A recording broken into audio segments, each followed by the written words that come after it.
we're going to be talking about erectile dysfunction, a little bit of low testosterone as well, because that generally does tend to come up quite a bit. And we'll also talk about treatment options for these things, both medical as well as surgical, okay? So erectile dysfunction, what is it? Who has it? What causes it? So what it is, it's the persistent inability to achieve or maintain an erection firm enough for sexual intercourse. So I always ask my patients when I see them in the office, can you achieve penetration? And typically, if you can't, then obviously something needs to be done about that. Okay, how prevalent is it? 1 in 5 American men greater than 20 years of age actually experience erectile dysfunction in their lifetime. And believe it or not, I've had a lot of patients who are younger who you wouldn't suspect to have issues, tend to have these issues as well.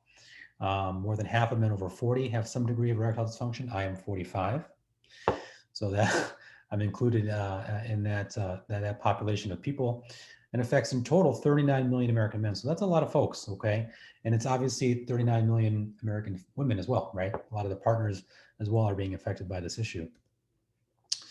So the erection process, real quickly, when you're aroused, the nerves surrounding the penis become more active. This starts muscles around the arteries to relax and brings blood into the penis. The additional blood makes the penis stiff and erect. And this erection then tightens the veins so that the blood can't escape. This enables the penis to remain erect, okay? So the top 3 physical causes of erectile issues are vascular issues, or blood flow issues, diabetes, and then as well as medications. Believe it or not, a lot of medications we take have side effects. Those side effects can include erectile issues. And it can be a result of or precursor to prostate cancer treatment. So I do have patients with prostate cancer. When they get treated either with radiation or surgery, they can have issues with their erections. Diabetes, again, heart disease. So you can see that diabetes pops up quite a bit here as issues, vascular issues as well. And obviously as we get older, we're more prone to those issues. So this is kind of self-explanatory. Erectile dysfunction can obviously affect your quality of life, as a negative impact on these things. This is kind of other general things going on here, but social functioning, role limitation, your sense of vitality and how strong that you feel, all these things can affect your erections, which can affect obviously your quality of life. So erectile dysfunction, let's kind of hone in here on this diabetes issue that we talked about earlier. 15.5 million American men have diabetes. And erection issues can occur 10, 15 years earlier in men with diabetes than men without diabetes. Erectile dysfunction is also less responsive to oral therapy, so Viagra's and Cialis in patients with diabetes. And then 1 in 2 men with diabetes have sexual trouble caused by their disease. That's a lot. Half the guys with diabetes have issues with their erections. Erectile issues tend to be more severe in men with diabetes. And again, ED, erectile dysfunction, can actually be the presenting symptom for patients with diabetes. So, long story short, what I always tell my patients is, obviously it's super important to control that diabetes, because if you don't, your erections will get worse. That is a guarantee, okay? Diabetes and related conditions can cause damage to nerves and tissues associated with achieving and maintaining an erection. 60 to 70% of men with diabetes have nerve damage, or what they call neuropathy. So obviously a lot of folks will be told by their primary care doctors, hey, you be careful with your feet, right, when you have diabetes, because you can have nerve damage down there and you don't know that you're injuring your feet. Well, the same thing can happen to your penis and your erections. If you can get nerve damage from diabetes that prevents you from getting an erection, prevents you from getting erections. And so when that happens, you also get decreased blood flow. So it's almost like a double whammy. The oral medications, which require sexual stimulation from those nerves and require blood flow, to be somewhat intact, can both be damaged by diabetes. So again, it's really important that we control that diabetes as best as we can with the help of our primary care doctors. Factors that increase erection issues in men with diabetes: age, how long you've had diabetes. If you've had diabetes when you're younger, your issues with erections will probably be worse than a guy that was diagnosed later in life.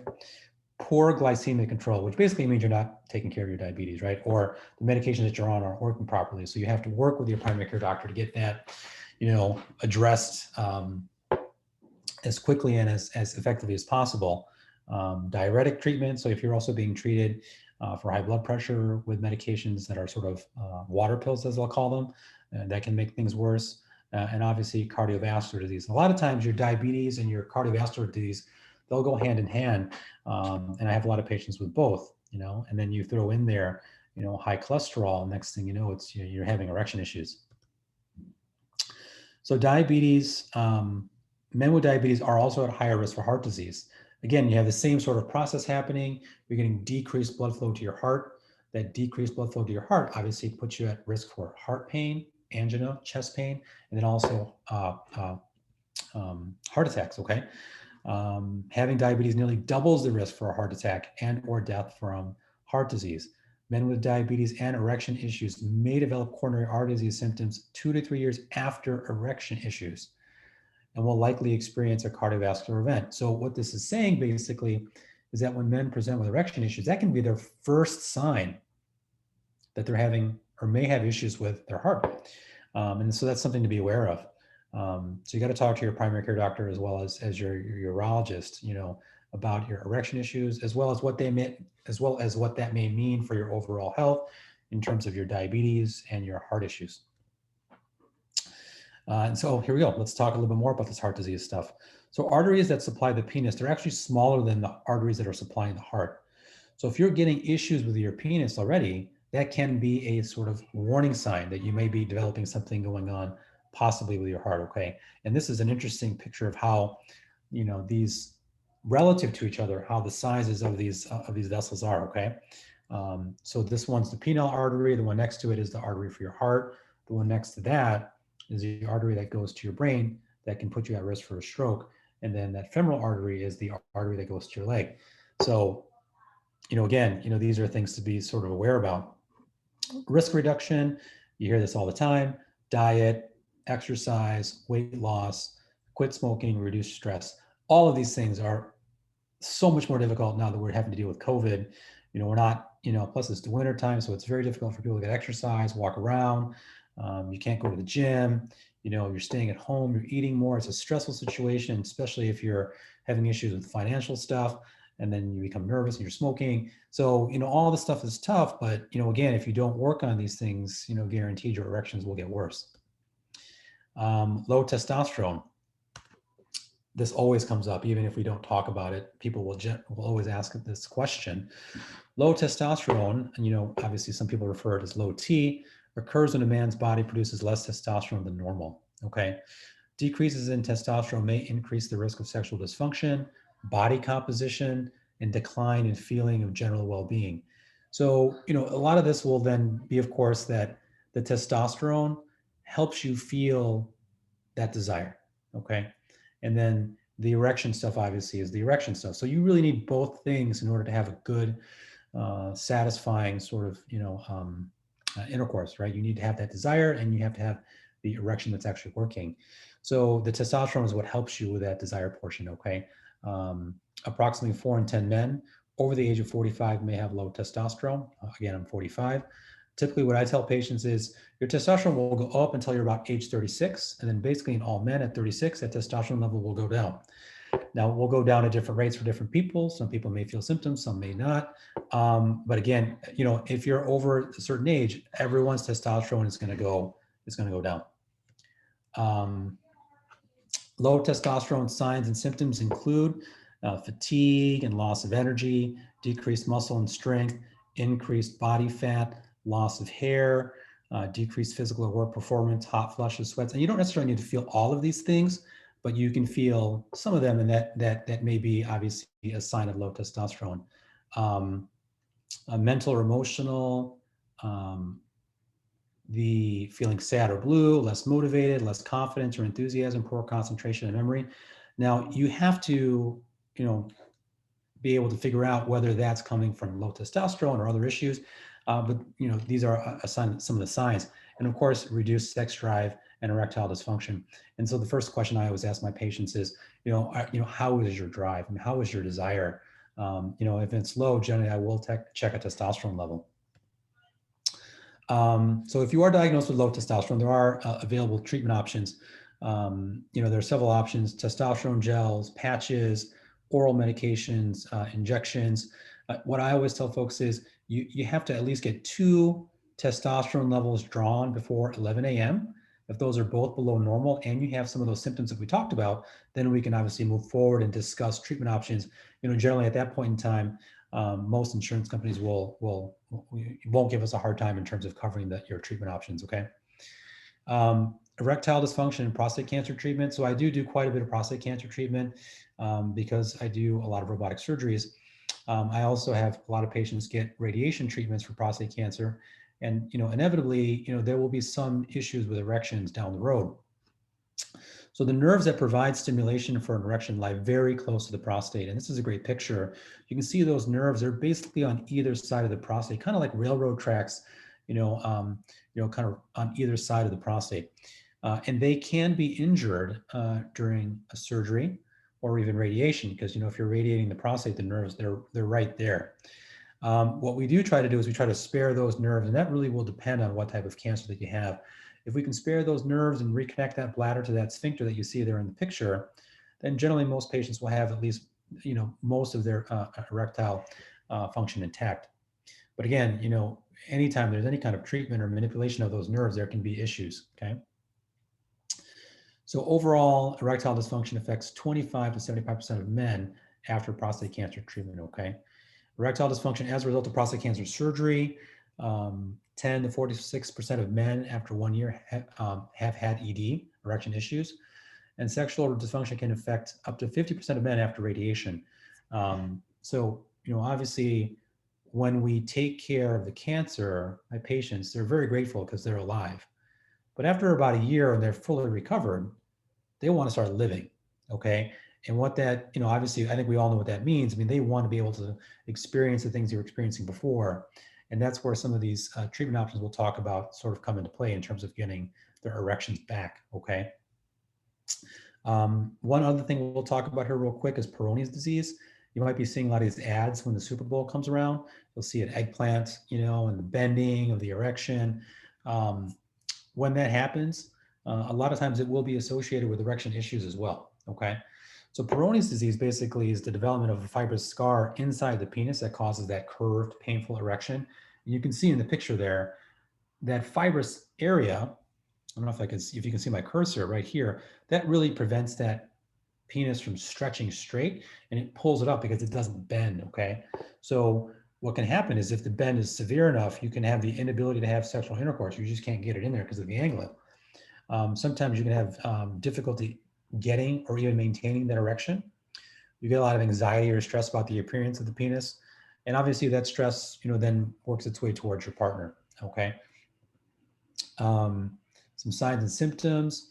It can appear suddenly or it can develop gradually. Most of the time, my patients, it'll appear gradually. These scar tissues, these plaques, you can actually feel them underneath the skin. In particular, when you have an erection, you can really feel kind of where that hard tissue is. The curve can happen anywhere. It can bend upwards, downwards, to the side. You can also get a narrowing of the penis, like an hourglass appearance. I call it wasting, so it's kind of tight, kind of in that middle area, or wherever the scar tissue is. And it makes the penis, it hinges almost sometimes, and it looks strange, and it causes obviously a lot of anxiety in terms of the appearance. It can cause some shortening of the penis because it can't telescope out or stretch out like you normally would. And you can have pain. A lot of times when you develop this, that for that first year, you have an active inflammatory process as that scar tissue forms. And that can actually cause pain when you're trying to get an erection. There are some treatments for it. The most recent one, probably the most effective, and at the same time being the least invasive, is called Xiaflex. It's basically an enzyme that breaks up that scar tissue, okay? For some more severe cases, you'll need surgical options. We can talk about that sort of, at a later at a later time with more detail if you'd like. But those options really have a lot of side effects, including loss of sensation, erectile issues, shortening of the penis. So not a lot of good options. Most of my guys will want to try the injection with that Xiaflex first because that can be done in the office, okay? Treatment options, sort of what everyone's been sort of waiting for. So we'll go through this here nice and in a detailed fashion here. So who can treat erectile dysfunction? I'm sure a lot of you have talked about this initially with your primary care doctors or family physicians. A lot of times what will happen is after they've tried something easy like a medication, like a Viagra or Cialis, they'll refer you to a urologist. And then sometimes from there, if you need something even more invasive like a surgery, you'll see a prosthetic urologist. Excuse me. And those are, urologists that'll actually put penile implants in, which myself and my partner, Dr. Kadecki, we both do that. So that allows us to provide the sort of the full range and spectrum of treatment options for you. So let's kind of dive down a little bit here.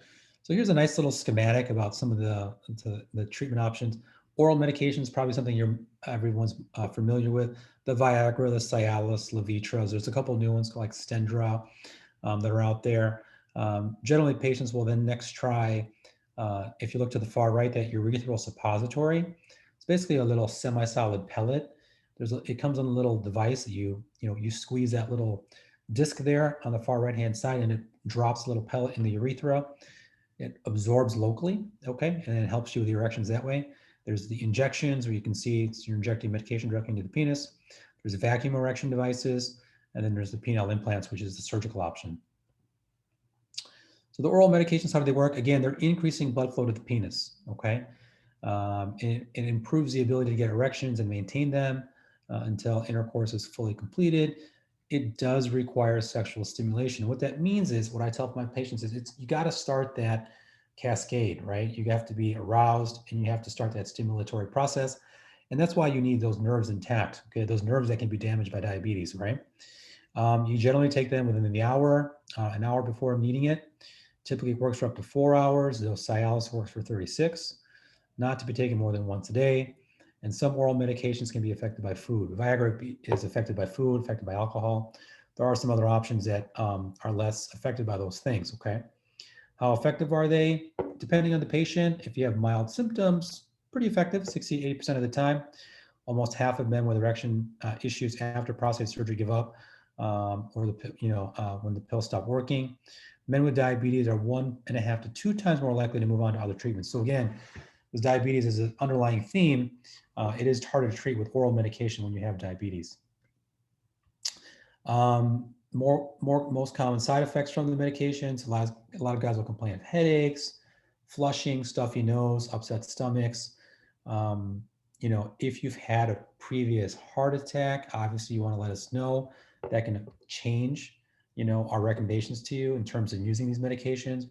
If you're on a Flomax or a medication for your prostate, you got to be careful with those medications, and taking a Viagra at the same time. They can both drop your pressure, and that can affect your heart, obviously. So if you're taking nitrates, generally we will not give you the Viagra or Cialis, because again, it can drop your pressure. It can cause issues with heart attacks and stuff like that. So again, you always want to talk to your physician about this, whether it be your primary care doctor or us, the urologist. If you ever had any liver or kidney problems, let us know as well. But really the main thing is, if you've had a heart attack or a stroke or are on blood pressure medications, please let your doctor know. Viagra, Cialis does not play well in those situations. And so it doesn't mean you can't use them, but we just have to be, you have to be guided in the right way, okay? The vacuum erection device, I like this only because, once you buy this, this device, then you're done paying for things, right? It's not a medication. You don't have to keep paying for it. So it is a one-time cost, one-time expenditure. But, a lot of folks don't like the way, it requires quite a bit of work, before intercourse, and that can interrupt sort of the flow of the foreplay. But again, the way it works is, it's a long hollow tube. It has generally a hand-powered or battery-powered pump that creates a vacuum that then pulls blood into the penis. And then you can see here this little rubber device at the very base of the penis that keeps the blood in. Patient satisfaction rates between 68 to 80%. You have to really sort of get used to it and how it works. It's a little bit different for each patient because the anatomy is always a little bit different. So a lot of guys will end up moving on to something else. But folks that are happy with it, again, it's great for them because it is a one-time cost, and it's probably one of the more affordable options out there, okay? Common side effects, you are blocking your ejaculation somewhat. You can get some bruising of the penis as that vacuum kind of sucks in blood into the penis. And some guys complain that the penis, the erection itself feels a little bit numb, okay, or cold. Some guys, that's enough for them to want to stop using it. Other guys continue to use it. Erections are sometimes insufficient rigidity or duration. I've had a couple of patients complain that they don't have a good feel for how tight the constriction ring should be. So there are some difficult mechanics. Again, the penile bruising. And I think one of the biggest things is the lack of spontaneity. You're not able to continue that foreplay. You have to take a time out and get this device to work. But again, if you're good at it and you've figured out a system that works for you, again, it's a great option. The suppository, otherwise called the Muse, it's basically a little suppository. You insert it into the urethra after urination. So you'd go to the bathroom, empty out your bladder as much as you can, and then you put this little device in. And the onset of the erection is within 5 to 10 minutes. So it works pretty quick because, again, it's a local therapy. The suppository does need to be refrigerated. Success rates 40 to 65%. A lot of guys, half the guys who try it, end up stopping it after about 6 months. And the main reason why is you can get some pain in the penis, in the urethra, which is that tube that carries the urine in the urethra, in the penis. You get some pain or burning when you're peeing. You get some low blood pressure, some dizziness. That's not as common. The main thing people complain about, I think, is really that pain in the penis when they're peeing after the suppository is placed. And the most common reasons for discontinuation, again, is that pain, the burning, and sometimes even with that local therapy, people aren't getting that sufficient, that rigidity that they need to really get that penetration, okay? The injections, I think these work really well. Again, you have to get over the fact that you're putting a needle in your penis. I mean, some guys they can't get over that.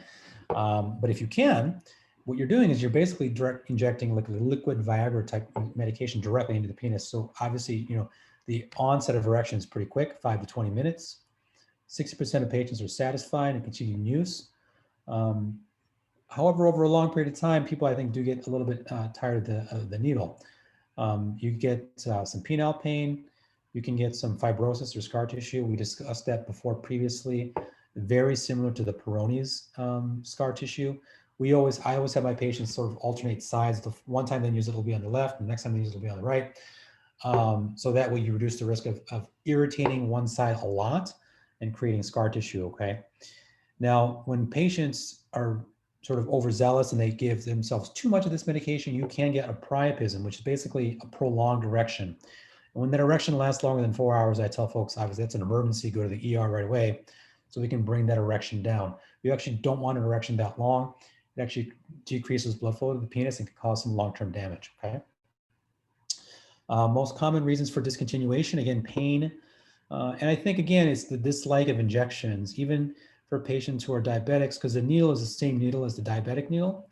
Even for patients who are diabetics who are used to using needles, they just, over a long period of time, over years or months, they just don't like putting a needle in their penis. And, we, as urologists, we get it, okay? But if you are used to it and it works for you, again, it's a pretty good, effective option, okay? How does it work? Penile implant. Okay, this is the next step here. So how does it work? So this is our surgical option. So a lot of times what ends up happening is my patients will go through the whole range of treatment options, right? They'll try the pill, they'll try some form of either a vacuum pump, injections, or the pellets. And eventually they get frustrated to the point where they're like, I need to do something else, something more aggressive. And so the penile implant comes into play, all right? So basically a pair of cylinders is implanted into the penis. A pump is placed into the scrotum, and a reservoir, so that holds saline, is placed in the lower abdomen. So there's 3 parts, and we'll go over this in more detail. You squeeze and release the pump that's in your scrotum, and it moves fluid from the reservoir into the cylinders, and it creates that erection, okay? And then there's a little button on the pump that you squeeze, and that actually then reverses the flow and brings the fluid back into the reservoir and makes the penis go down. So what you end up getting is a very natural looking non-erect penis and then a very natural looking erect penis, okay? How effective is it? 98% of patients report erections to be excellent or satisfactory. That's a pretty high number, especially when you compare it to the other numbers we've been seeing for the other treatments. And at 7 years, 94% are still in use and free of revision. which means they didn't need additional surgeries, okay, at around 7 years. So the most common side effects, complications, some pain obviously afterwards. You will have a lot of swelling and discomfort, but over time that gets better, okay? Mechanical malfunction, including autoinflation. It is a machine. Things do happen. When things go wrong, you have to be replaced, okay, or revised. Infections and then repeat surgery. So those are the most common side effects, but those again are pretty rare. Types of penile implants made by Boston Scientific. So you have the Spectra concealable penile implant. So this is basically, it's like kind of hard all the time. It's called a malleable. And then you kind of can bend it down, then you can kind of bend it up when you're ready to use it. That's really good for my patients who have a hard time using their hands. So if they've had a stroke, they don't have really good control of their fingers for the pump. The Spectra concealable is pretty good. There's a two-piece implant, the Ample Core inflatable penile implant, and then there's the AMS 700 penile implant, three-piece. Okay, the difference between that second and the third one is that there's a reservoir.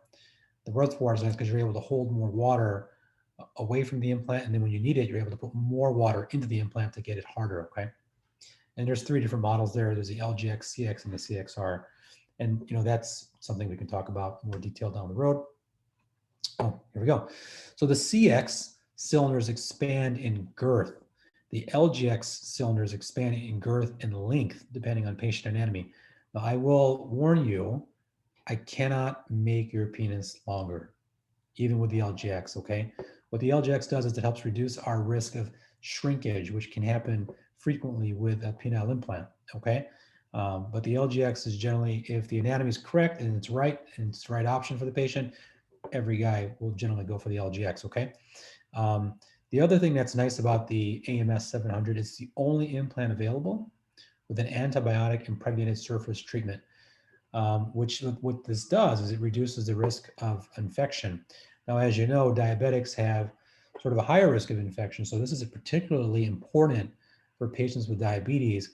You want to do everything you can to reduce your risk of infection, because if this implant gets infected, you got to take it out. You got to take it out, and then down the road, you got to put a new one back in, okay? So anything to reduce that risk, obviously, is helpful, okay? So here, I'm gonna play a little animation here for you to show you how this works. Hopefully you'll be able to see this. Again, what you're doing is, in the scrotum, you will have this pump, okay? And it takes a while to get used to looking for it, but we typically place it in between your two testicles. You squeeze the pump, fluid moves into the cylinders to create an erection. Now the fluid goes from the reservoir, you can see the arrows pointing, it goes then through the pump and then into the cylinders. Then when you're done, there's a little button right in the front, you push that, and then all the fluid goes back into the reservoir. So when you're done, your penis is nice and deflated. No one can tell that there's really anything in there, which is great, okay? And it looks very, very natural. So here, we're gonna do a live patient demonstration. So this is an actual implant in the patient.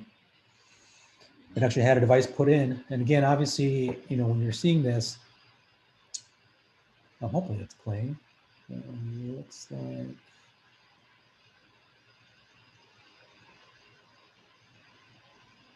there we go.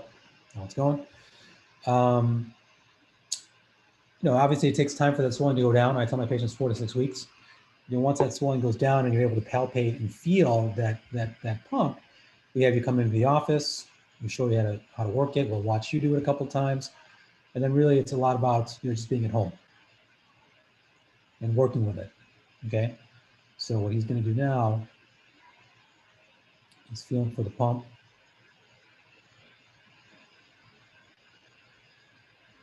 You can see he's got a nice rigid erection there. You can almost see the outline of the pump in between his fingers there.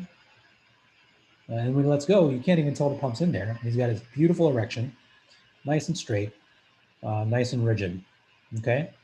So it's pretty impressive. Now, he's gonna find the button. He's got that there with his thumb. He's gonna push the button. And you can already see that erection starting to go down.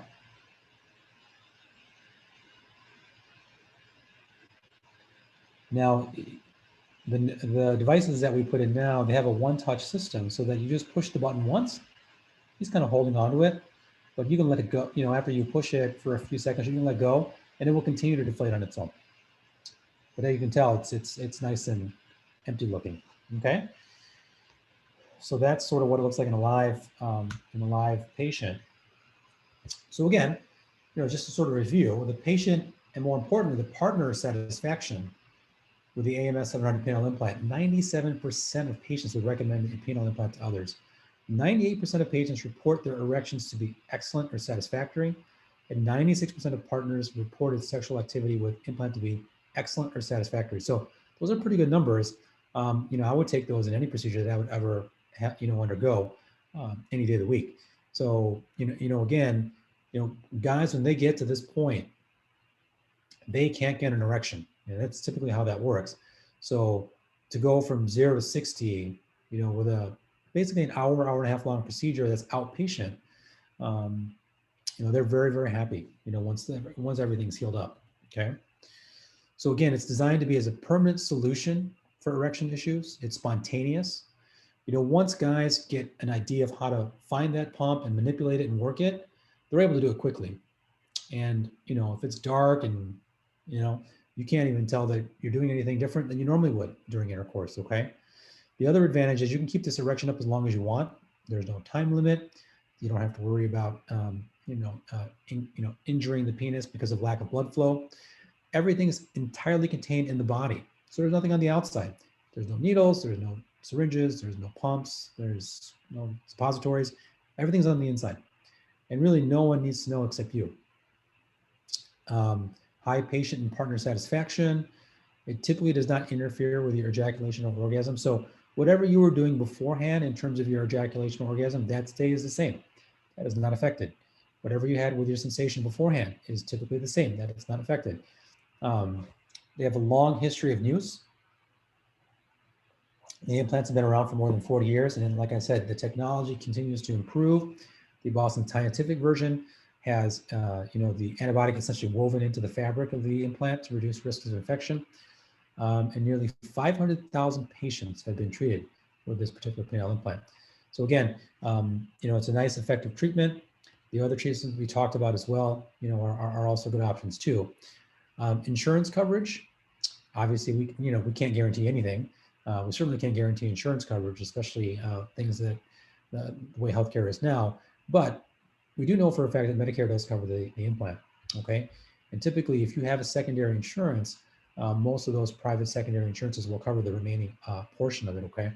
And again, individual coverage may vary, all right? So you can work with us. You can work with Lana, our rep at Boston Scientific, and they will help you figure out whether your insurance will help cover your device, okay? So don't let coverage stand in the way, there is also financial assistance available to you if you really are dead set and you have your heart set on getting this done. We can always offer you more information in regards to this. I always tell my patients, this is not kind of what I do. I don't worry about insurance. I just offer my patients the best possible treatments, and hopefully things will work out in terms of having it get covered. If we think between the patient and myself that that's the best option, okay? Veterans Choice Program. So if you're a veteran, there's different ways of getting things worked around. Obviously, there's a phone number here and a website that you can go to investigate that. Certainly, again, like I said, you can work with our office, you can work with Lana to get all this stuff, sort of squared away. Okay. Penile implants are a surgical procedure. There are obviously possible risks. There's a risks in any surgery that you'll have done, but obviously what we always want to think about is, do the benefits outweigh the risks? Okay.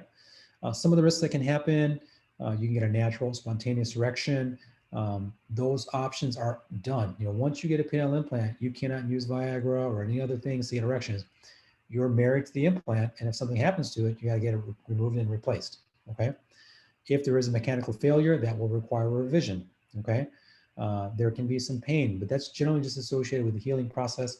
Once the healing process is done, that pain goes away. Okay. Men with diabetes, spinal cord injuries, or open sores may have an increased risk of infection. Again, that diabetes is one of those things that it's a lifelong thing that you have to work on. Even if you get the implant in and it's doing well, if you don't control your diabetes, it can get infected, okay? And then there's a 1 to 2.5 risk of infection with the inflatable penile implant for all comers, okay? And then obviously if you have diabetes, that risk can go up, okay? In summary, erectile dysfunction is a common problem associated with other conditions, married very much so to diabetes, cardiovascular disease, high cholesterol, things like that. There are, however, a variety of treatment options. And again, we bring up a lot of these treatment options, not because we think that you need to have an implant right away, but so that you know that there are options out there for you if you get frustrated with other options, with other treatments, that there are ways of coming around this, and you don't have to be, resigned to not having intercourse for the next 5 to 10 years, So there are a variety of treatment options. We just have to find the right one for you. Penile implants could offer a permanent solution, unlike the other treatment options. It does tend to be a more permanent option. Obviously, talk to your partner. We do encourage that. I have had some patients, get implants, not tell their partners, but I always encourage them to tell their partners sort of what they're going through.